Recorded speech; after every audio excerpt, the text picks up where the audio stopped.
This person says that I'm a liar.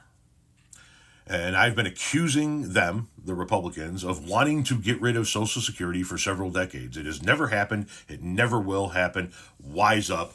Blah, blah, blah, blah, blah, blah, blah, blah, blah, blah, blah, blah, blah. I accuse your side of wanting to get rid of Social Security because your side keeps talking about wanting to get rid of Social Security. It will be my objective to phase out Social Security, to pull it up by the roots and get rid of it. Here, here.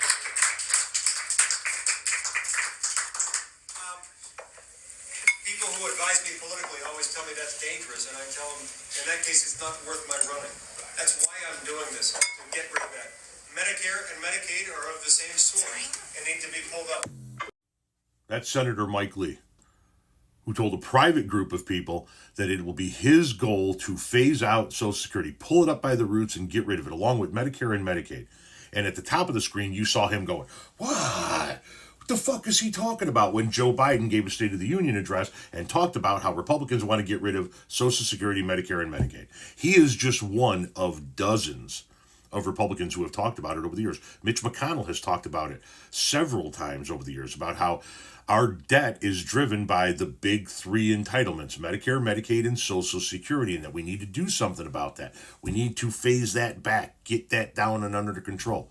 When Social Security doesn't have a fucking thing to do with the national debt. It is a completely separate account. It is separate from the federal budget. Even Ronald Reagan tried to explain this to you guys, that the national debt has absolutely nothing to do with the Social Security Administration. Then you have Rick Scott, who tried to get his law passed through Congress, which would sunset every single bill every 10 years.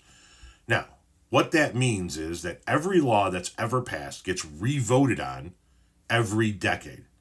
And that includes Social Security, Medicare, and Medicaid.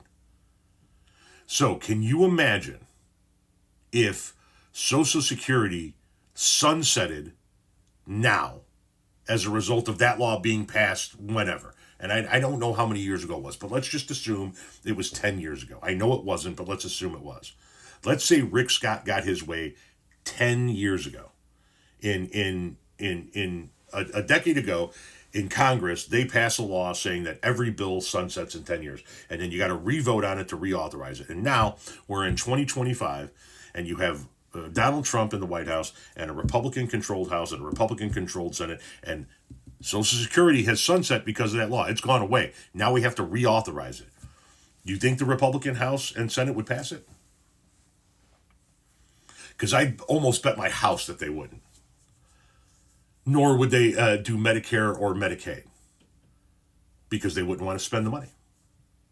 Never mind the fact that it's those people, Republicans and Democrats, those people being Congress, that stole from Social Security in the first place to cover their shortfalls, to make sure that they could pay the bills.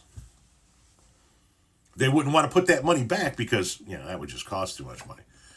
But it's the Republicans that throughout the course of my lifetime have been talking about getting rid of Social Security, Medicare, and Medicaid. Ronald Reagan actually had it right. And it has gone down a slope since then.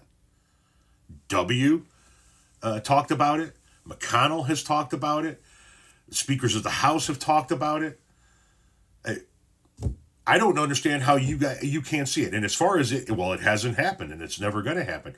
And they said the same thing about overturning Roe v. Wade. 50 years they fought to get a Supreme Court that would side with them and overturn Roe v. Wade. Oh, yeah, they talk about it, but it's never going to happen. It's never going to happen. It's never going to happen. You're just stirring the shit. You're fear-mongering. Then it happened, right? I remember a point in time in this country where we didn't think it would ever be possible for official